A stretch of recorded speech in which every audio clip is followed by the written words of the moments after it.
Ang kwentong ito ay hango sa totoong buhay. Mula ito sa isa nating kabayan na itago na lang natin sa pangalang Arto, taong 1990, probinsya ng Cebu. Nang mga panong ito, kasalukuyang naninirahan sa tahanan ng kanyang lolo Nelson itong si Arto. Mag-isa na lang ang matanda, walang katuwang sa mga gawain, lalo pat nagmamay-ari sila ng malaking babuyan at iba pang mga alagang hayop kagaya ng kambing at baka.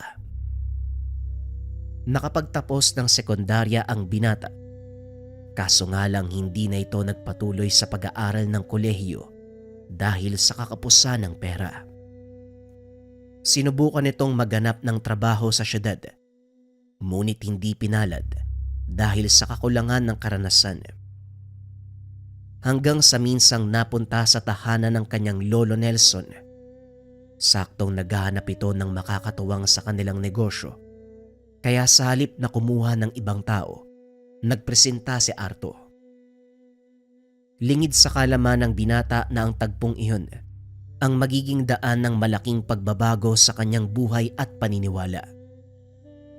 Pangkaraniwang binata lang si Arto, yung tipong may nalalaman sa mga bagay-bagay, ngunit hindi basta naniniwala sa mga sabi-sabi o pamahiin. Maliban na lang kung siya mismo ang nakaranas o makakasaksi. Kaso nga lang nagsimulang magbago ang lahat ng araw na dumating siya sa tahanan ng kanyang lolo Nelson. Mahigit 2 oras ang biyahe mula sa bayan papunta sa lugar ni Mang Nelson. Pagkarating doon, nagulat ang binata dahil ang buong akala nito, maliit na babuyan lang ang kanyang aasikasuhin. Mukhang gulat na gulat ka po ah. Hindi ba nasabi sa'yo ng tatay mo na malawak ang lupa natin dito at marami tayong alagang hayop? Naikwento naman ho, kaso hindi ko lang alam na daan-daan pala yung bilang ng aalagaan ko. Tugon ni Arto kay Lolo Nelson. Huwag kang mag-alala dahil hindi naman ikaw ang aktwal na mag-aalaga sa kanila. Ikaw ang mamamahala sa lugar na ito. Pero bilang pagsasanay, kailangan mong matutunan ang lahat ng trabaho. Siyempre naman po, yun naman po talaga ang pinunta ko dito para matulungan kayo. Kaysa naman nagpapasweldo ka ng tao, ako po, kahit hindi niyo bayaran Aba talaga? Ay sige, tignan natin ha. Depende sa magiging trabaho mo ang magiging desisyon ko. Kahit apo kita, pantay ang pagtrato ko sa mga tauhan. Sige na, ilapag mo na muna sa kwarto ang mga yan. Kanina mo papasan ang mga gamit mo. Dali-daling inilagay ng binata ang mga gamit sa silid at nang lumabas ito, inaya siya ng matanda na mag-ikot sa buong paligid. Ipinakita sa kanya ni Mang Nelson ang lahat ng mga alagang hayop at kung paano nito pinapatakbo ang buong lugar. Napansin ni Arto na iilan lang ang tauhan, ngunit napakalinis ng paligid. Organisado ang lahat ng mga gamit. Lo, ilan ba talaga ang tauhan mo dito? Parang wala akong ibang nakikita maliban sa 3 yun Ang totoo, 3 lang talaga sila dito, pang-4 ka. Mabilis nilang nagagawa mga trabaho. Kabisado nila ang lahat dito at araw-araw, yan kasi ang ginagawa. Halika, may ipapakita ko sa'yo. Naglakad ang dalawa papunta sa kabilang bahagi ng babuyan. Napansin ni Arto ang malaking tumpok ng lupa. May mga platong walang laman at ilang peraso ng maliit na baso. Lo, sino pong nag-iwan ng mga plato dyan sa gilid? Ayan ba? Hayaan mo, ililigpit ko na lang mamaya.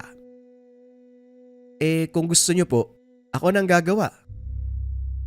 Akmang dadamputin na sana ni Arto ang mga plato, kaso nga lang inawat ito ng matanda. Hindi na. Ayaw na mga kaibigan kong may lumalapit na ibang tao sa kanilang tahanan. Ako ang gagawa niyan, halika. Ipapakilala kita sa magiging kasama mo. Nagulat si Arto sa naging reaksyon ng matanda. Nagtaka kung sino ang tinutukoy nitong kaibigan. Gayunpaman, hindi na ito nag-abala pang magtanong sa takot na baka magalit si Mang Nelson. Maya-maya pa, narating nila ang lugar kung saan nagpapahinga ang tatlong manggagawa ng matanda. Isa-isa itong pinakilala. Siloy, eto ang aking apo. Arto, sila ang makakasama mo dito. Si Siloy, Belen at ang binatang yon, si Obet. Maligayang pagdating sa aming munting bukid. Huwag ka mag-alala. Ituturo namin sa iyo mga gagawin. Sigurado naman ilang araw lang ay makakabisado mo na ito. Dahil paulit-ulit lang naman ang gagawin natin. Abay, oo nga naman. Sa umaga, lilinisin ang kulungan ng mga baboy. Tapos papaliguan mo sila at papakainin. Pagkatapos kumain, lilinisin mo ang mga pasungan at tatanggalin ang mga dumi. Yun lang naman ang gawain dito.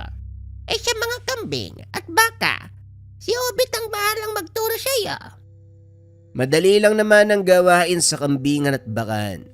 Sa umaga, bubuksan mo lang ang kulungan nila at hahayaang gumala sa paligid. Tapos lilinisan ang kanilang kulungan at saka lalagyan ng malinis na tubig ang mga pasungan. Titignan mo din ang mga lalagyan ng asin kung may laman pa. Mahilig sa asin ang mga baka at kambing. Ayun ba? Simple lang pala yung trabaho dito eh. Wala pong problema sa akin. Kayang-kaya ko po yan. Kung ganon, magsisimula ka na mamayang hapon. Halika na, bibigyan kita ng mga sosotin mo. Matapos ipakilala ang binata, muli silang bumalik sa tahanan ng matanda. Doon ibinigay ni Mang Nelson ang damit at botang gagamitin ng binata. Nagpahinga sandali. Muling bumalik sa babuyan at sinimula ng trabaho. Pinag-aralang mabuti ni Arto ang lahat ng gawain dahil ayaw niyang may masabi ang mga kasama. Ilang araw ang lumipas. Nagawa niya itong kabisaduhin at kahit hindi tinitignan, nagagawa niya ng maayos ang mga nakatokang gawain. Napakabilis mo palang matuto. Magaling. Eh, kumusta naman ang unang linggo mo dito? Maayos naman po, Lolo. Masaya nga po eh. Lalo na kapag nagpapasok kami ng mga kambing sa syudad. Hindi ko nagagawa ang ganito eh. Halos hindi nga ako nakakalabas ng tahanan. Kaya ayaw kong mamuhay sa syudad eh. Dahil hindi ako sanay na nakakulong lang sa bahay. Alam mo, ibang-iba ka sa ugali ng tatay mo, pati sa mga kapatid niya. Wala silang hilig sa ganitong uri ng gawain na kung tutusin, mabubuhay na sila ng maayos dito sa bukid. Mas gusto pa rin nilang mangamuhan. Yan nga din po ang tanong ko kay Tatay Lolo. Malawak naman ang lupa niyo dito. Bakit hindi na lang yun yung pagtuunan niya ng pansin? Kahit papano naman, nauunawaan ko pa rin ang tatay mo. May sarili siyang iniisip at landas na gustong tahakin. Ayokong ipilit sa mga anak ko ang buhay na ayaw nila. Oo nga po, mahirap yung ganun. Basta ako, gustong gusto ko yung ganitong uri ng buhay. Simple, tahimik, malayo sa impluwensya ng syudad. Tama ka po. Mana ka nga sa akin.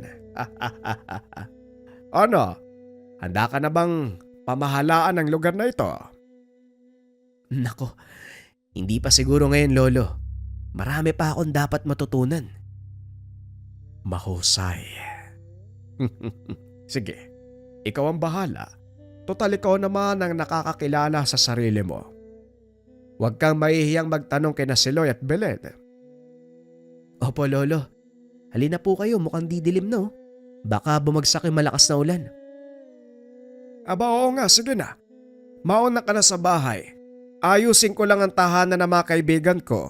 Baka abutin ng baha. Bagaman ilang beses nang nabanggit ni Mang Nelson ang tungkol sa mga kaibigan, hindi na nag-abala pa si Arto na magtanong. Dali-dali itong umuwi upang hindi mabasa. Saktong pagdating sa tahanan, bumuhos ang malakas na ulan. Nag-alala si Arto sa matanda, kaya nagpa siya ito na sunduin gamit ang payong. Marahang naglakad ang binata pabalik sa babuyan. Nakita nito si Mang Nelson na may hawak na pala at tila gumawa ng kanal sa paligid ng malaking umbok ng lupa. Lumapit si Arto, ngunit dahil sa malakas na tunog ng ulan, hindi ito napansin ng matanda. Narinig ng binata na may kung sino itong kinakausap. Naku Apong, pasensya ka na. Hindi ko naagapan yung pagbaha. Pinasok ba ng tubig ang bahay mo? Wika nito. Wala namang narinig si Arto, ngunit tuloy lang ang pakikipag-usap ng matanda. Mabuti naman kung ganon, hayaan mo. Magdadala ko mamaya ng mga tela na pwede niyong gawing sapin. Sige, uuwi na ako. Hindi naman siguro aabot sa pinto ng bahay mo ang tubig, ano? Mabilis na nagtago si Arto sa likod ng sirang pader upang hindi makita ng matanda. Dumaan lang ito sa kanya.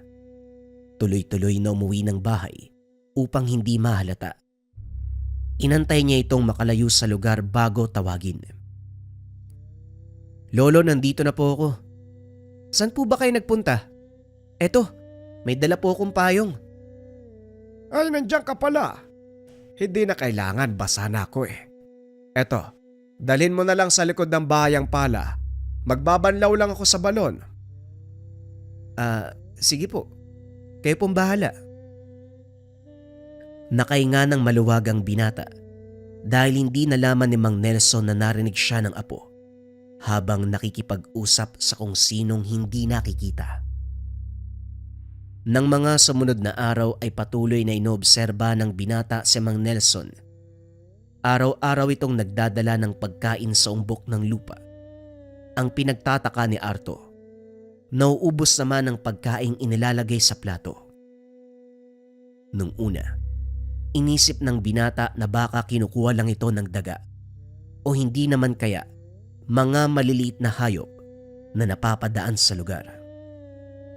Kaso nga lang isang araw, gabi na nang matapos si Arto sa paglilinis, napansin nito na tila may kung anong liwanag sa likod ng babuyan.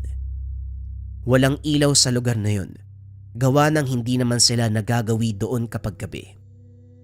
Kaya kitang-kita kahit maliit na liwanag ng alitaptap. Nang mga sandaling iyon, hindi ilaw mula sa mga insekto ang nakikita ni Arto, kung hindi liwanag na tila nagmumula sa maliit na sulo. Marahang naglakad ang binata palapit sa umbok ng lupa. Nanlaki mga mata nang makita ang maliit na taong may hawak ng sulo. Halos mapasigaw sa takot si Arto, ngunit walang boses na lumalabas sa kanyang bibig. Hindi ito makaalis sa kinakatayuan. Kalaunan, nawalan ng malay. Arto! Arto, gising nga po! Ano bang nangyayari sa'yo? Wika ng matanda habang ginigising ang apo. Maya-maya ay nagmulat si Arto. Dali-daling bumangon. Akmang tatakbo na sana, kaso hinawakan ni Mang Nelson ang kamay. Arto, ano bang nangyayari sa'yo? Bakit ka natataranta? May maliit na tao po ako nakita sa likod ng babuyan eh. Maliit na tao? Anong sinasabi mo? Sigurado po ako sa nakita ko, Lolo. Maliit na tao tapos may hawak na sulo. May hawak na sulo? Paano magkakaroon ng ganon dito? Baka naman namamalikmata ka. Ang mabuti pa magpahinga na tayo. Alam kong pagod ka sa maghapong pagtatrabaho. Hindi, Lolo. Sigurado po ako sa nakita ko eh. Hindi ako namamalikmata. Nakita ko. Naglalakad sila papasok sa maliit na pinto Doon sa may umbok ng lupa. Huwag mo nang ipilit ang mga sinasabi mo dahil walang ganun dito. Sige na nga, umuwi ka na ng bahay. Maglinis ka ng katawan. Wala nang nagawa ang binata kundi sundin ang sinasabi ng matanda. Halata sa boses ni Mang Nelson na nagalit ito. Ngunit hindi pa rin mawala sa isipan ng binata ang lahat ng mga nakita. Nang gabing iyon, hindi dinalaw ng antok si Arto, kaya nakaiga lang ito. Lumilipad ang isipan, hindi mapakali sa mga nangyari. Sigurado ako sa mga nakita ko pero ano kaya yun? Hindi kaya yun yung kaibigan ni Lolo? Tanong ng binata sa sarili. Sa sobrang pag-iisip ay hindi na ito nakatulog. Hanggang sa sumikat ang araw, dali-daling bumangon ang binata upang simulan ng trabaho. Habang naglilinis ng kulungan ng baboy, tinawag ito ni Obet upang magpatulong sa sako ng pagkaing ilalagay sa mga pasungan.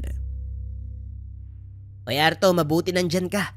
Ang bigat kasi ng mga sako Baka pwede mo akong tulungan. Sige, sandali lang. Napansin ni Obet na parang wala sa sariling pag-iisip ang binata. Kaya tinanong niya ito kung ano ba ang nangyayari. Pansin ko parang wala ka sa sarili mo Ano bang nangyari? Nahihirapan ka ba sa trabaho? Hindi naman sa ganun.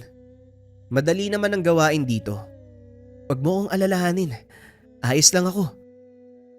Ayos ka lang? Mukhang hindi. Namumutla ka May sakit ka ba? Wala naman. Maayos ang pakiramdam ko kaso hindi lang nakatulog ng maayos kagabi. Hindi nakatulog ng maayos kagabi? Bakit? Siguro iniisip mo yung mga magulang mo no? Siguro pero pwede ding hindi.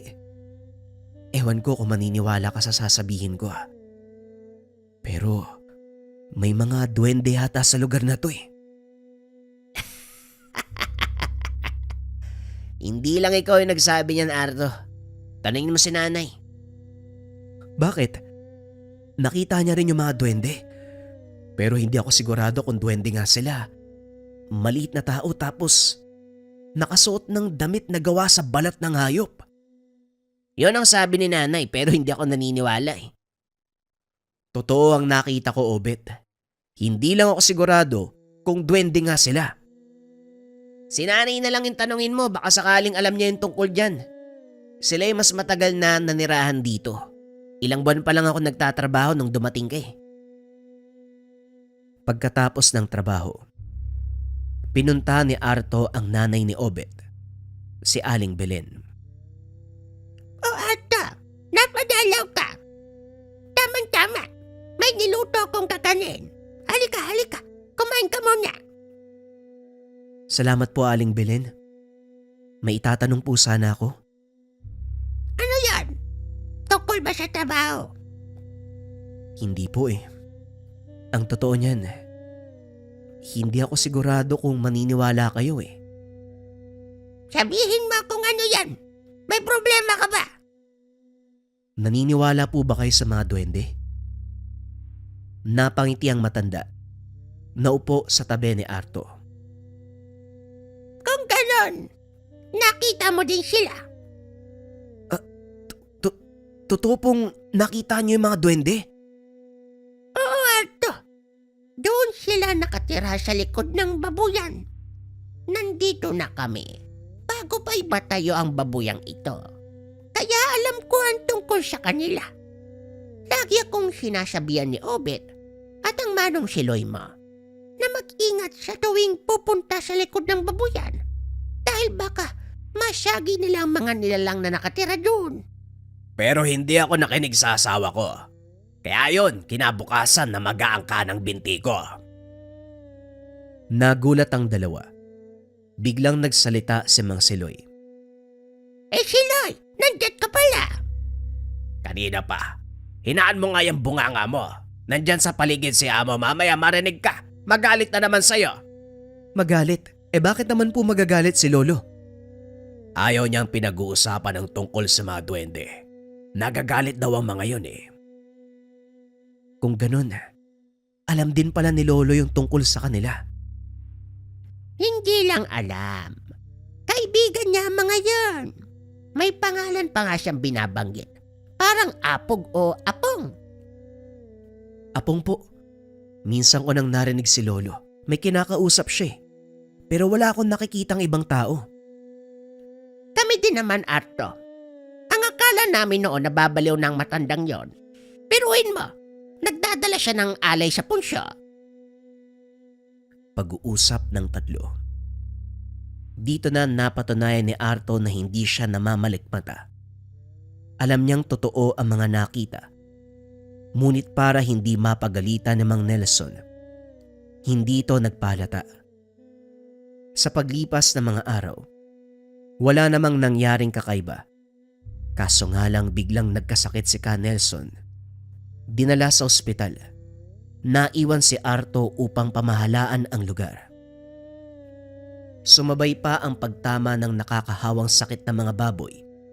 Ang ilan sa mga biik, nakakasilang pa lang ay namatay. Hindi kinaya ng katawan ang karamdamang tumama. Hindi alam ni Arto ang gagawin ng mga oras na yun. Maging sinamang si Loy ay nawawala na ng pag-asa. Sa ganitong kalagayan, mauubos ang ating mga alaga, Arto. Pasensya na. Wala akong masyadong alam pagdating sa mga baboy. Huwag kayong mag-alala. Dahil inutusan ko na si Obed, na ipatawag ang veterinaryo ni Ama. Maya-maya lang nandito na yan. Pinuntahan nila Mang Siloy ang mga baboy. Inihiwalay ang mga malulusog sa may sakit. Ilang sandali pa dumating si Obed kasama ang veterinaryo. Nandito na po. Ay pasensya na, medyo marami siyang ginagawa eh. Ayos lang, Obed. Sige na. Ako nang bahalang sumama sa kanya. Tapusin niyo na yung Arto magagawin sa bakan. Sige po, alika na Arto. Si tatay na ang bahala sa mga baboy. Kumusta ang kalagayan ni Amo? Sa ngayon maayos naman siya. Pero ang sabi ng doktor, kailangan magpahinga eh. Kung hindi pwedeng bumalik yung sakit niya. Ganun ba? Matanda na rin kasi si Amo eh. Mabuti na nga lang may isa sa mga kapamilya niya. Nagkaroon ng interes sa ganitong gawain. Habang nag-uusap, tuloy ang trabaho ng dalawa. Hindi na namalayan ng mga ito na unti-unti nang dumidilim. Pagkatapos ipasok ang lahat ng mga kambing, nagpaalam si Obed na mauunang umuwi. Naiwan si Arto para ayusin ang mga timba at sakong pinaglalagyan nila ng pagkain. Nang matapos ay naglakad ang binata papunta sa likod ng babuyan upang itapon ang mga tuyong dahon. Isinabay na rin ang naiwang damo sa ginawa nilang butas. Napalingon ang binata sa punso at sa hindi malamang dahilan ay bigla itong nagsalita. Kung nakikinig kayo at talagang kaibigan niyo si Lolo, sana naman pagalingin niyo siya. Hindi ako naniniwala sa mga kagaya niyo pero alam kong malaki ang pananalig sa inyo ni Lolo. Kaya pakiusap, tulungan niyo siya. Ay nako, ano ba itong ginagawa ko? Kinakausap ko na din pati yung punso. Makauwi na nga lang. Akmang aalis na sa lugar ang binata nang bigla itong makarinig ng maliit na boses. Nasaan si Tandang Nelson? Bakit hindi ko siya nakikita sa babuyan? Dahan-dahang lumingon ang binata sa pinanggagalingan ng boses. Laking gulat nito nang makita ang maliit na tao nakaupo sa itaas ng punso. Huwag na huwag kang sisigaw. Kung ayaw mong putulin ko ang dila mo. Oo, totoo ako. At alam ko na alam mo din ang tungkol sa akin. Ngayon sabihin mo, nasaan ang matandang yon? Nasa ospital nagpapagaling. Halos hindi maibuka ni Arto ang bibig. Sa pagkakataong iyon, alam ng binata na hindi siya nananaginip. Dalin mo ko kung nasaan ang matandang yon. Masyado niyang pinabayaan ang sarili. Walang problema. Pero paano kung may makakita sa'yo? Nakikita ako ng mga taong pinili at gusto ko. Kaya huwag ka ng maraming tanong. Bilisan mo na. Dalhin mo ko sa kinaroroonan ng matanda. Kagad naganda si Arto para magpunta sa ospital kasama ang duwende. Nakaupo lang ito sa balikat ni Arto. Balisa ang binata habang papasok sa ospital. Dahil nag-aalala na baka makita ng mga tao ang nilalang na nakaupo sa kanyang balikat. Huwag ka masyadong magpalata. Dinig ko mula dito ang kabog ng puso mo. Walang makakakita sa akin. Diretso lang ng lakad. Hindi na nagsalita ang binata. Ilang sandali pa ay pumasok si Arto sa silid kung nasaan si Mang Nelson.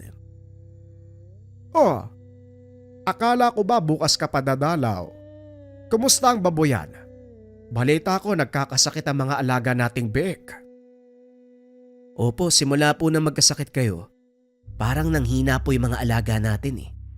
Pero maayos naman na sila. May ilang namatay pero marami pong gumaling. Mabuti naman kung ganon. Nga pala, anong sadya mo? Meron po kasi akong kasama eh. Gusto makipag-usap sa'yo. Kasama?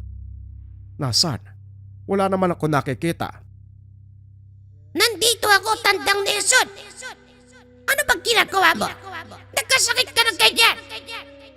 Nanlaki ang mga mata ng matanda nang makita ang duwendeng nakaupo sa balikat ng binata. Apong, ano ginagawa mo dito? Narinig ko ang binatang to. Kinakausap ang punso. Hiniling niya na pagalingin ko ang karamdaman mo. Eh hindi ko alam na may sakit ka. Wala ka namang nababanggit sa akin.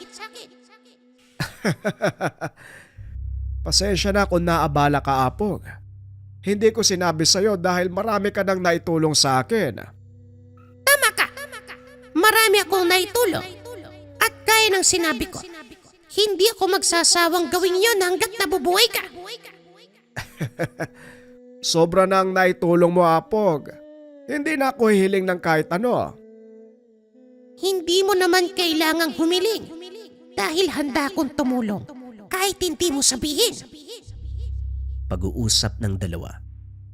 Naglabas ng maliit na sisidlan ang nilalang mula sa ilalim ng kanyang bulsa. Isinaboy ang laman nito sa ulo ng matanda. Ano bang ginagawa mo? Baka mamaya manghina ka na naman. Wala yan. Huwag mo kong alalahanin. Halika na, binata. Ibalik mo ako sa babuyan. Sige na, Apo. Alam kong marami kang katanungan. Bukas lalabas na ako ng ospital. Saka na lang tayo mag-usap. Ipapaliwanag ko sa iyo ang lahat. Sandali lang nanatili ang dalawa dahil kailangan makabalik si Apong sa kanyang punso.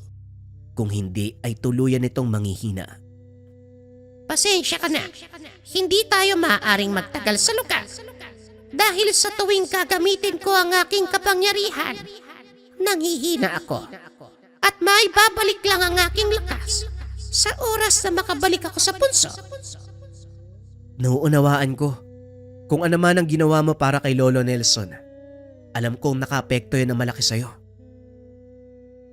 Hindi na nagsalita pa ang nilalang. Salip ay natulog. Pansin ni Arto ang biglaang panghihina.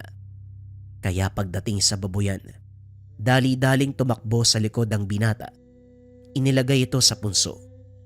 Kusang bumalik ang lakas ng duwende. Maayos na ang pakiramdam ko. Salamat. Alam kong marami kang gustong malaman. Kaya maaari mo nang itanong sa akin. Siguro hindi na. Sapat na sa akin ang ginawa mong tulong kay Lolo Nelson. Maraming salamat. Ikaw ang bahala. Si Tandang Nelson na lang ang magsasabi sa iyo. Sige na, maaari mo na akong iwan. Magpahinga ka. At bukas, maaga nating sasalubungin ang lolo mo. Kinabukasan lumabas ng ospital ang matanda. Sinundo ito ni Mang Siloy gamit ang sasakyan. Nagpaiwan si Arto dahil marami itong gawain. Pagdating ng matanda, tila nanumbalik ang sigla ng babuyan.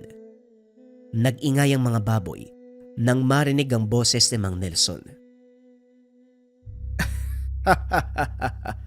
Mukhang maganda ang pamamalakad mo sa babuyan habang wala ako, Apo. Hindi lang naman po ako, Lolo.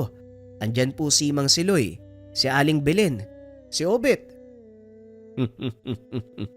Maraming salamat sa inyo at nga pala, Belen. Ano bang makakain sa kusina? Nagugutom na ako eh. Tamang-tama. Nagluto ko ng masarap na sinabawang isda. Tara, para mabilis manumbalik ang lakas mo. Salamat, Belen. O siya, maghain na kayo. Doon tayo sabay-sabay nakakain sa bahay. Arto, sabahan mo ako sandali, may pupuntahan tayo. Hindi na nagdalawang salita ang matanda. Naglakad ang mga ito sa likod ng babuyan at doon kwento ni Mang Nelson ang lahat ng tungkol sa kaibigang si Apong. Si Apong ang kaibigan kong duwende bago pa simula ng negosyo. Nandito siya sa bukid. Siya ang tumulong sa akin maipatayo ito. Paanong nakatulong ang duwende sa inyo, Lolo? Binigyan po ba niya kayo ng ginto? Sabihin na nating parang gano'n na nga, Apo. Bukod pa roon, siya ang gumabay sa akin sa pag-alaga ng mga hayop. Ang mga uri ni Apong mauhusay sa pagpaparami at pag-aalaga ng mga bukirid. Hindi lang sa paghahayupan, may kakayahan din silang magpalago ng mga palay at iba pang mga halaman. Paano pong nangyari yung pagkakasakit ng mga baboy? Akala ko ba pinangangalagaan niya ang mga hayop dito? Oo, pinangangalagaan niya ang mga hayop. Kaso hindi naman lahat saklaw ng kakayahan ng mga duwende. Makapangyarihan sila, pero hindi nila hawak ang mga nangyayari sa paligid. Ano po yung ginawa niya, bakit kayo gumaling? May kakayahang manggamot ang mga gaya ni Apong. Ngunit kapag ginamit nila yon, nababawasan ang bilang ng mga taon na ilalagi nila sa mundo. Ibig sabihin, Lolo, may kamatayan sila? Oo naman. Lahat ng nilalang na nagsimula ay may wakas. Maging ang mga nilalang na kagaya ni Apong.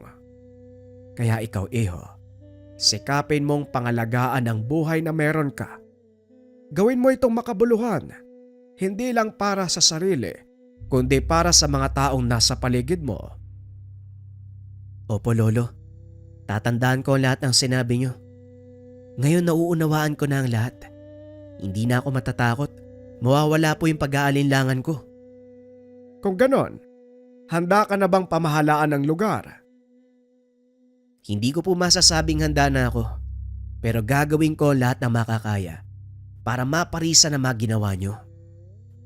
Hindi mo kailangan pamarisa na mga ginawa ko. Ikaw ang bubuo ng sarili mong legasiya. Gawin mo lang kung anong sa tingin mong makakabuti para sa lahat sa hindi makasariling pamamaraan. Sa paglipas ng mga araw, unti-unting naunawaan ni Arto ang sinabi ng matanda. Hindi nagtagal, nagawang pangasiwaan ang buong babuyan. Sa paglipas ng mga taon ay lalong lumawak ang lupaing sakop ng taniman. Pinasok din ni Arto ang industriya ng asukal. Sa tulong ng kaibigang duwende, nakapagpundar ng malawak na lupain. Hindi nagtagal nagawa itong paunlarin ng binata. Nagpasya si Arto na mag-aral ng kursong sugar technology para mas maunawaan ang kalakaran ng industriyang pinasok.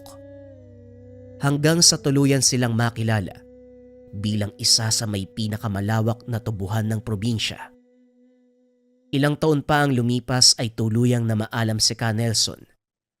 Si Arto na ang nagpapatakbo ng naiwan nitong mga ari-arian. At bilang pagtanaw ng utang na loob sa matanda, tumatanggap ito ng mga trabahador sa layuning makatulong sa mga pamilyang kapuspalad. Kasabay ng pagkamatay ni Mang Nelson ay ang biglang pagkawala ni Apong. Ngunit hanggang sa kasalukuyan, naniniwala pa rin ang pamilya ni Arto na naroon siya sa kanyang punso. Naroon ang duwending si Apong, ang duwending naging katuwang ni Mang Nelson. Bagong kwento pa rin ang kasunod mga kabayan, ito ay tungkol sa maalamat na albularyo. Simulan na ang storya. Ang kwentong ito ay hango sa totoong buhay. Mula ito sa isa nating kabayan na itago na lang natin sa pangalang Marwan. Walang eksaktong taon, probinsya ng Bukidnon. Ano bang meron sa bahay na yan? Bakit palaging maraming tao? Wika ni Marwan. Ang alam ko, buddy, albularyo yung matandang nakatira dyan. At yung mga taong nakita natin, mga parokyano niyang nagpapagamot. Tugon ni Evan. Albularyo. Hanggang ngayon ba may naniniwala pa rin sa ganyan? Aba syempre naman. Bakit sa lugar niyo? Wala na bang ganyan?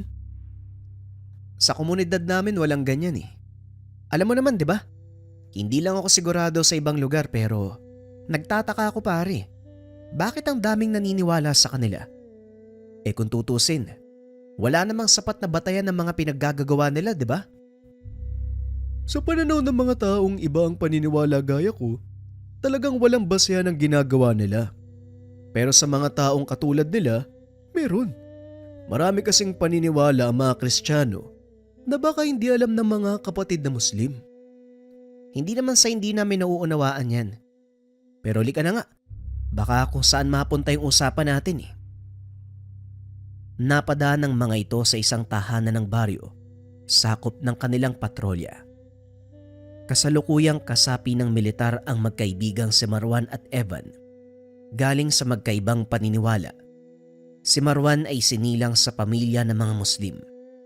Samantalang si Evan, pinanganak na Katoliko. Gayunpaman, hindi ito naging hadlang para maging magkaibigan ang dalawa. Halos sabay lumaki ang mga ito. Parehong nakatira sa probinsya ng Davao. Nang makapagtapos ng sekundarya, nagpa siya ang dalawa na pumasok sa serbisyo. Nung una, tutol ang ama ni Marwan sa pagiging sundalo dahil nais nitong maging imamang binata. Ngunit kalaunan, walang nagawa ang ama dahil ito ang pangarap ng kanyang panganay na anak. Samantalang si Evan, pumasok bilang seminarista at kalaunan, lumabas upang tuparin ang kagustuhan ng kanyang amang maging sundalo. Kung titignan magkasalungat ang buhay ng dalawa, kaso nga lang pinagtagpo sa iisang layunin, ito ang maglingkod sa bayan. Dahil dito, tuluyang nabuksan ang isipan ng binata na naging dahilan ng lalo pang paglawak ng pag-unawa at pagbabago ng pananaw sa mundo. Minsang nagawi ang dalawa sa isang bayan upang tugunan ang paghingi ng tulong ng mga namumuno doon. Ayon sa nakatanggap ng ulat, sinalakay ng mga rebelde ang lugar. Walang magawa ang lokal na otoridad para pigilan ang mga ito. Medyo malaki ang problema sa bayang yun. May mga ulat na natanggap ang ating pamunuan na mahusay sa pakikipaglaban ng mga rebeldeng sumalakay. May ilan pang nagsasabi na hindi nila nagawang patayin ang mga ito gamit lamang ng bala at baril. Sandali lang, Sarento. Sinasabi mo ba, yung mga makakalaban natin hindi tinatabla ng bala? Ganun na nga, Marwan. Hindi ka panipaniwala pero yon ang natanggap ng ating ulat. Kaya mag-ingat kayo. Huwag magpadalos-dalos na kumprontay ng mga nakakarap nyo. Eh paano kung sila ang mauna? Ibang usapan na yan. Pero hanggat maaari, huwag na huwag kayong magsisimula ng komosyon. Nire-recommend ako sa gagawin nating operasyon. Huwag kayong magsusuot ng uniforme. Mabilis sila tayo makikilala.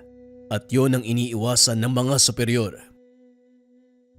Eh teka, bakit naman po sa rento? Paano malalaman ng tao na mga militar tayo at hindi mga kaaway? Yan nga ang punto ng operasyon. Hindi kailangan malaman ng mga tao na kasapi tayo ng militar. Isa sa mga impormasyong natanggap natin, maaaring tagaroon lang din ng mga rebelde at nakikihalubilo sa mga mamamayan. Aba, mukhang mahirap nga yan ah. Pero teka, kung hindi tayo magsusot ng uniforme, paano tayo magdadala ng mga baril? Hanggat maaari, maiksing baril lang ang gagamitin. At isa pa, magpapatrolya lang tayo at magmamasid. Sinasabi ko lang sa inyo maaaring mangyari para kahit papano maging handa kayo. Matapos ibigay ang mga panuto, kaagad nang lumakad ang grupo. Laking gulat ni Marwan dahil imbes sa isang hanay ang lalakad, 3 lang sila ng sarhento ang pupunta sa nasabing bayan. Teka, bakit 3 lang tayo? Anong gagawin ng iba nating kasama? Mauuna tayo sa bayan. Kinabukasan susunod ang iba nating kasama. Hindi maaaring malaman ng mga taga roon ang pagdating natin. Kaya mula sa kabundukan, maglalakad tayo. Tinamaan ng maglalakad? Ang layo ng pupuntahan natin ah. Alam kong malayo, Marwan. Pero ito ang utos sa atin ng mga nakakataas. At isa ba? Bakit ka ba nagrereklamo? Hindi naman po sa nagrereklamo, sarhento. Ikaw ba aminin mo? Parang ayaw mo ring lumakad, no? Sa totoo lang, ayoko rin ang misyon na to. Pero wala naman tayong magagawa, hindi ba? Narito tayo para sumunod sa utos. Tama si Sargento, mabuti pa ganito na lang. Pagdating sa bayan, ililibre na lang kita ng kape. Kape. Alam mo na ang kainaan ko ah. O sige, payag na ako. Nilakad ng 3 ang halos 10 kilometrong daan papunta sa kabilang bayan. Pagdating sa lugar, wala namang nakitang kakaiba ang 3. Normal na araw lang to para sa mga mamamayan. May ilang pulis na nagpapatrolya, kaya kahit papano, panatag ang mga tao. Naganap ng lugar na mauupahan ng 3. Pumasok ang mga ito sa isang kapihan. O yan na ang kape mo, Marwan. Baka sabihin mo hindi ako tumutupad sa pangako eh. O na, sige na. Pero sarhento, mukha namang payapa dito ah. Wala naman ako nakikitang... Hindi pa man tapos ang salita. Biglang umalingaw-ngaw ang sunod-sunod na putok. Nagsipagtakbuhan na din ang mga tao. Nagsara ang ilang mga tindahan, maging ang kapiyang kinaroroonan nila. Kinausap ni Sargento Magno ang may-ari ng lugar. Sinabing makasapi sila ng militar. Napanatag naman ito kaya hinayaan silang manatili. Gaya ng sinabi ko, wag na wag kayong magsisimula ng gulo. 3 lang ang bilang natin. Siguradong walang ligtas sa oras na masukol na mga kalaban. Malinaw, Sargento, pero teka, nasan ba mga kalaban? Sumilip ang binata sa maliit na siwang. Doon ay nakita nito ang 5 kalalakihan na nakatayo sa daanan.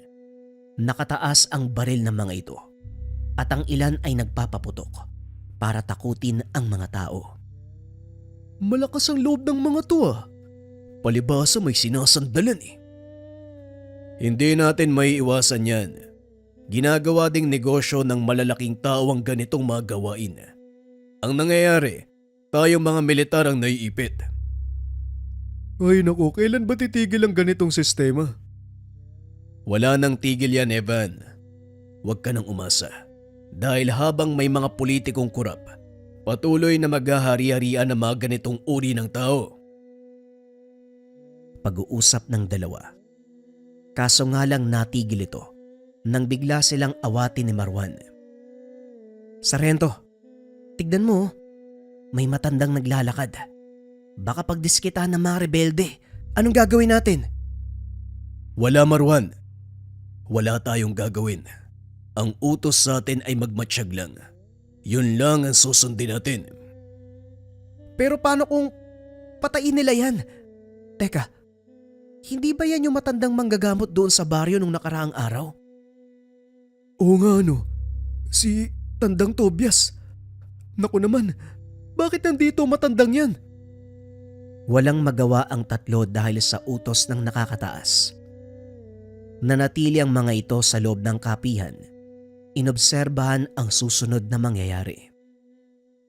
Patuloy na naglakad ang matanda. Nang lapitan ito ng isa sa mga rebelde at pahintuin. Tumigil ang matanda. Inilapag ang dalang sako. Tanda, anong ginagawa mo? Hindi ka ba natatakot sa amin? Parang ikaw lang yata ang hindi nagtago ah. Matanda na ako eh. Ano pa ba ang dapat kong katakutan? Kamatayan. Sa ayaw at sa gusto ko, darating yon. Aba, tama ka nga naman. Pero mukhang mapapaaga ang sayo, tanda. Paano ka naman nakakasiguro? Bakit? Ikaw ba ang may hawak ng buhay ko? Talagang matapang ka, no? Hindi mo ba nakikita ang sitwasyon mo ngayon? Para magtanong ka sa akin ng ganyan?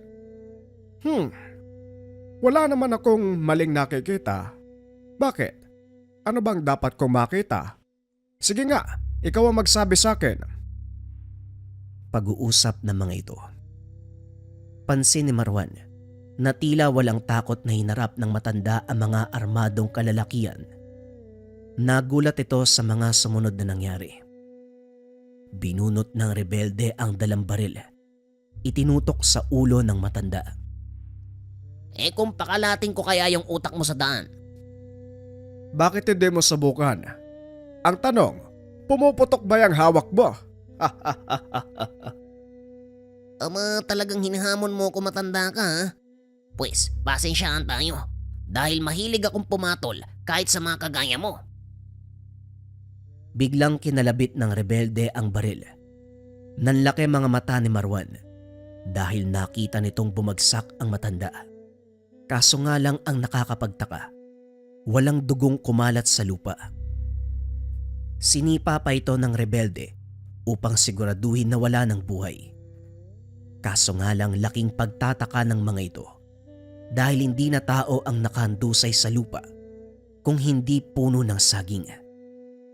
Anak nang! Saan nagpunta yun? Ano nangyari?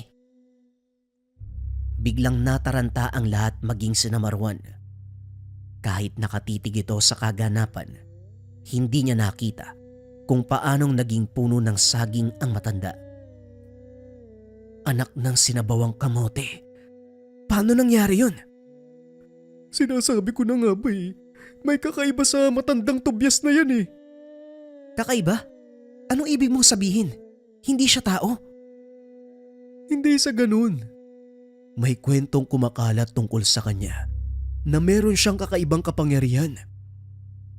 Kapangyarihan? Meron bang ganun? At kung meron man, saan manggagaling? May taglay na agimat ang taong yan. Ginagamit niya sa panggagamot. Pero minsan ginagamit niya rin ito sa mga ganitong sitwasyon. Sabi ng mga tao, Galing daw sa mga engkanto ang kakayahan niya. Nakipagkasundo daw dati sa mga yun para magkaroon ng kakayahang manggamot. At hindi lang yun yung binigay sa kanya. Nagkaroon din siya ng kakayahan na takasan ng kamatayan. Sus, kalokohan naman yung mga sinasabi nyo. Kung kalokohan ang sinasabi namin, bakit hindi mo panoorin kung anong mangyayari? Muling ibinaling ng binata ang tingin sa labas. Patuloy pa ring naghanap ang mga rebelde. Hanapin niyo yung matandang yun ha? Paano siya nawala? Wika ng rebelde. Laking gulat ni Marwan nang bigla itong magsalita. Sino ba kasing hinahanap nyo? Kanina pa ako dito nakaupo ah.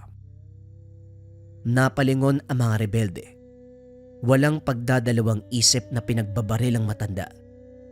Kaso nga lang nang humupa ang putukan, wala na ito sa kinauupuan. Peste ka matanda ka. Bakit hindi ka magpakita nang mapulbos kita ng pinong-pino?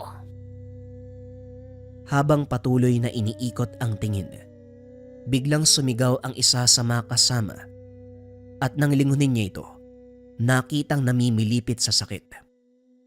Ano nangyayari sa'yo? Tumayo ka dyan! Sunod-sunod na nagbagsakan ang mga kasama hanggang sa mag-isa na lang itong nakatayo. Mukhang wala ka nang magagawa ah. Kung ako sa'yo, susuko na ako. Bibigyan kita ng pagkakataong isalba ang buhay mo. Hindi nag-atubili ang rebelde.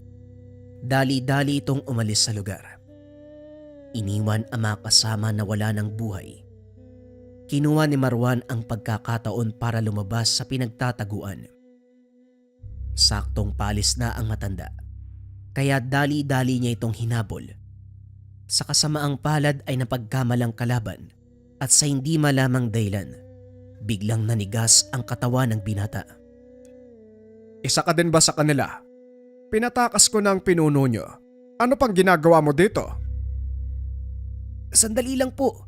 Hindi po ako isa sa kanila. Militar po ako. Militar? Bakit hindi ka nakasuot ng uniforme? Magsabi ka ng totoo kung gusto mo pang mabuhay. Unti-unting sumikip ang dibdib ni Marwan dahil sa tigalpong ibinato ng matanda. Mabuti na lang dumating si Evan at Sargento Magno. Tandang Tobias, totoo po ang sinasabi niya, hindi siya kaaway. Magkasama po kami sa serbisyo. Maghulos dili po kayo, Tatang. Kung ano man po ang ginawa niyo sa kasama namin, pakiusap po tanggalin niyo. Ay, ganun ba? Kasama niyo pala to. Ay, pasensya na, Magno. Kanina pa ba kayo dyan? Opo, Tatang, pasensya na po kung umabot sa ganito ha. Maigpit po ang utos sa amin eh. Huwag magpapakilala sa mga rebelde. Ay, nauunawaan ko. Ay, pasensya ka na, nagulat lang ako eh. Kinalas ang tigalpong binitawan. Tuluyang bumagsak si Marwan. Naubo habang hinahabol ang hininga. Anong ginawa niyo? Bakit bigla po ako naparalisa? Hindi na sekreto yon kapag sinabi ko. Ang mabuti pa sumama kayo sa akin. Delikado sa lugar na to. Siguradong babalik ang mga rebelde, lalo pat napatay ko ang ilan sa kanila. Dali-daling umalis ang grupo sa lugar sa takot na matunugan ng mga rebelde. Minabuti nila Marwan na sundin ang sinabi ni Tandang Tobias. Dinala sila ng matanda sa isang maliit na kubo. Dito ako namamalagi sa tuwing pupunta sa bayang ito. Walang nakakaalam ng lugar maliban sa akin, kaya ligtas kayo dito. Maraming salamat, Tatang Tobias. Pero bakit kayo nandito? May pinuntahan akong pasyente at saktong pag-uwi ko, nadaanan ko yung mga rebelde. Totoo pala ang sinasabi ng mga tao. Nagkalat na nga sila sa bayang ito. Kaya nga din po kami nandito para kumprontahin ang natanggap naming ulat. Kailangan naming itawag sa kampo ang nangyari nang sa ganun makapagpadala sila ng karagdagang puwersa. Sa palagay ko hindi na kailangan. Hindi na kailangan. Bakit naman po? Delikado mga taong yun. Siguradong may kasunod pang pagsalakayan. Magtiwala ka sa akin. Hindi na kailangan ng malaking kaguluhan para mapigilan ang pananalanta nila. Hanggat maaari, wala sanang makakalam. Lalo na sa panig ng mga opisyal nyo. Ano pong dahilan? Bakit niyo po sinasabi ang bagay na yan? Alam nating lahat kung sino ang nasa likod ng lahat ng ito. Kaya matatapang ang mga yan eh. Dahil may mataas na opisyal na pumupondo sa lahat ng ginagawa nila. Mula sa pamahalaan? Hindi lang mula sa pamahalaan, kundi maging malalaking negosyante mula sa ibang bansa. Nakikinabang sila sa ganitong gawain, kaya naman pilit nilang pinagtatakpan ng mga nangyayari. At sa oras na makarating ito sa mga opisyal nyo, paniguradong malalaman din ito ng mga rebelde. Masasayang lang ang pagod nyo. Kung ganun, ano pong pwedeng gawin? Teka, sandali lang. Bakit kayo hihingi ng payo sa isang matanda? Hindi lang basta matanda si Tandang Tobias Marwan. Dati siyang opisyal ng militar. At hanggang ngayon, Nire-respeto ng ilan sa mga opisyal natin ang kanyang opinyon. Napapagtanto ko, mukhang ikaw lang ang hindi nakakakilala sa akin. Taga saan ka ba? Taga dito lang din si Marwan. Kaso ngayon ka lang yan nakita at nakilala ng lubos. Ganun ba? Huwag kang mag-alala dahil hindi pa naman pumapalya mga plano ko. Gaya ng sinabi ko sa inyo, hindi kailangan ng malaking puwersa para lipunin ang mga salot na yan. Kayong tatlo lang sapat na eh. Pagpapakamatay po yung gusto nyong mangyari, Tatang. Pasensya na, pero mukhang wala akong tiwala sa gusto nyong mangyari. Huwag kang mag-alala. Hindi ko naman hinihingi yung opinion mo eh. Magdo, anong masasabi mo? Kung ano po ang sa tingin niyong makakabuti, Tandang Tobias, yan po ang gagawin natin. O siya, maiwan ko na muna kayo dito. May asikasuhin lang ako. Matapos ang pag-uusap, umalis ang matanda. Hindi pa rin makapaniwala si Marwan sa mga nangyayari. Bagaman taliwas sa nakaugalian ang ginagawa ni Sargento Magno, wala itong magagawa kung hindi sumunod. Minabuti ng grupo na doon na magpalipas ng gabi dahil wala silang matutuluyan. Delikado ang daan pabalik sa kampo. Alam nila na babalik ang pangkat ng mga rebelde dahil sa kaganapan. Kinabukasan, maagang nagising ang tatlo. Muling bumalik sa bayan upang ipagpatuloy ang trabaho. Gaya ng inaasahan, bumalik ang mga rebelde. Bagaman hindi na itawag ni Sargento Magno ang mga naganap. Alam nito, nagmamatsyag sa paligid ang kanilang mga kasama. Maaaring nasa paligid na ang tropa natin. Pwedeng masira yung plano natin yan eh. Inaasahan ko nang mangyayari to. Pero hindi kikilos ang tropa hanggat wala akong binibigay na udyat. Magtiwala ka lang, Marwan. Alam ni Tandang Tobias ang gagawin. Huwag mong sabihin na sa kabila ng mga nakita mo, wala ka pa ring bilib sa matandang yun. Hindi naman sa ganun, Evan. Nag-aalala ako eh. Batay sa nakikita ko ngayon, napakarami ng rebelde sa paligid.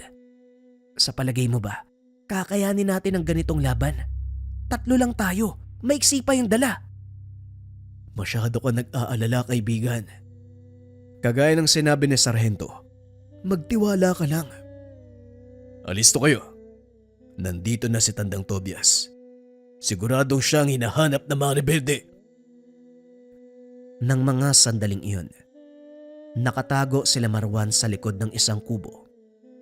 Pinagmamasdan ang mga mangyayari. Kabado si Marwan. Ito ang unang beses niyang lalaban nang walang dala na mahabang baril. Ramdam ni Evan ang takot sa kaibigan, kaya habang nagmamatsyag kinausap niya ito upang lumihis ang atensyon. Kaso nga lang kahit anong gawin ni Evan, walang epekto sa kaibigan. Nakatuon ang atensyon sa nangyayari sa labas. Maya-maya pa, nakita ng mga rebelde ang matanda. Wala nang ibang tao sa lugar. Nagsipulasa na ang mga ito nang makitang paparating ang mga rebelde. Aba, mukhang hindi na kayo nadala. Pwes pasensya na lang tayo. Binalaan ko na kayo noon eh, na huwag manggugulo sa bayang ito. Ikaw na naman, Tanda. Kailan ka ba titigil sa pangingialam mo? Hanggang dito ba naman? Hanggat may nakikita akong naagrabyado, hindi ako titigil sa pagpigil sa inyo. Kung ganon, mukhang dito na matutuldo ka ng pangingialam mo. Wika ng lalaki. Nagsipaglapitan ang mga kasama. Walang pagdadalawang isip na tinutukan ng baril ang matanda. Brando, alam mo kung anong kasunod nito? Sigurado ko bang ito ang gusto mong mangyari? Oo, ito ang gusto kong mangyari. At sisiguraduhin ko, ito na ang huli mong pangingialam. Mga kasama, tapusin na matandang yan. Wika ng lalaki na nagngangalang Brando. Nakahanda na din sina Sargento Magno. Nag-aantay sa susunod na mangyayari. Ngunit ilang minuto ang nakalipas. Wala ni isa sa mga rebelde ang nagpaputok. Anong nangyayari? Bakit walang nagpapaputok? Manood kang mabuti, Marwan, para makita mo ang dahilan kung bakit ginagalang ng marami ang matandang yan. Muling ibinaling ni Marwan ang tingin sa labas. Nakitang isa-isang lumuluhod ang mga kalaban maliban sa taong tinatawag nilang Brando. Anong problema? Bakit hindi kayo magpaputok? Ano pang inaantay nyo? Pasabugin niyo ang ulo ng matandang yan. Ngunit sa halip na sundin ng utos, binitawan ng mga rebelde ang kanilang baril. Sinapo ang mga liig na tila may kung anong nakapulupot. Maraming buhay ang masasayang sa ginagawa mo, Brando. Pwede nyo namang talikuran ng ganitong gawain, pero bakit ito ang pinili nyong buhay? Masyado kang pakialamero. Kung hindi kaya na makasama kong patayin ka, pwes ako gagawa. Itinutok nito ang baril sa ulo ng matanda. Kinalabit ang gatilyo, kaso nga lang walang nangyari. Napailing na lang si Tandang Tobias. Hinawi ang baril ng rebelde. Matapos ay nanginig ang katawan ni Brando. Lumabas ang dugo sa bunganga. Kitang-kita ni Marwan kung paanong nagbagsakan ng mga kalaban, maging ang pinuno nila. Anong klaseng tao si Tandang Tobias? Bakit may ganyan siyang kakayahan? Napangiti na lang si Evan at Sargento Magno dahil alam nila na hindi pa rin makapaniwala si Marwan. Ilang minuto pa ang nakalipas. Tuluyang nalipol ang mga rebeldeng naroon at ang ilan sa mga kasama nilang nagtatago, nagsipagpulasan dahil sa takot sa matanda. Kaso nga lang hinarang ang mga ito ng tropa na nasa ilalim ng pamumuno ni Sargento Magno. Nagawa nilang mahuli ang lahat ng kasapi at sa pagkakataong iyon, alam nila hindi na muling mababalot sa takot ang lugar. Walang nakaalam ng totoong nangyari. Pinalabas si Sargento Magno na nalason ang mga rebelde, kaya namatay ang mga ito. Alam ng sarhento na kwe-questionin siya ng nakakataas, kaya naganda ito ng mga posibleng dahilan. Pinaniwalaan ito ng mga opisyal dahil nang siyasatin ang bangkay ng mga namatay na rebelde, lason ang dahilan ng kamatayan. Saka palang naging malinaw kay Marwan ang lahat ng sinabi ni Sargento Magno at Evan tungkol kay Tandang Tobias. Napagtanto, totoo ang kapangyarihang taglay ng matanda na naging dahilan kung bakit siya kinilala na maalamat na albularyo. Eto na! Wow!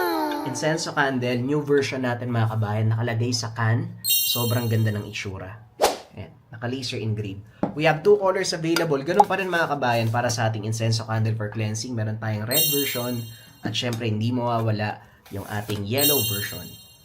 Same incenso candle yan mga kabayan. Pili na lang kayo ng color na gusto niyo. Yung iba kasi ayaw ng red, yung iba ayaw ng yellow. Yung mga sangkap, babanggitin ko lang yung pwede kong sabihin. Syempre yung insenso, hinaluan din to ng haplas, dahon ng laurel at iba pang mga sekretong sangkap. Ang bisa nito mga kabayan, i-cleanse ang buong tahanan, i-cleanse ang sarili, same time i-cleanse yung mga gamit ninyo kung meron kayong gamit sa Lika merchandise or kung meron kayong mga lucky charm.